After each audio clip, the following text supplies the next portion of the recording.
Hi everyone, welcome back to a new video of Quick Guide.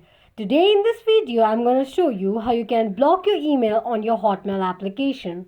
Keep watching the video till the end. To block your email on Hotmail application, firstly open your Hotmail or Outlook application. The home page of Hotmail with the list of messages will appear on the screen. Select the message or email you want to block and tap on it. Tap on the three dots at the top right corner of the screen. Click on Report Junk. The list of options will pop up on the screen. Tap on Block Sender.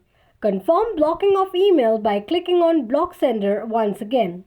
This is how you can block your email on Hotmail application quickly and easily just in few steps.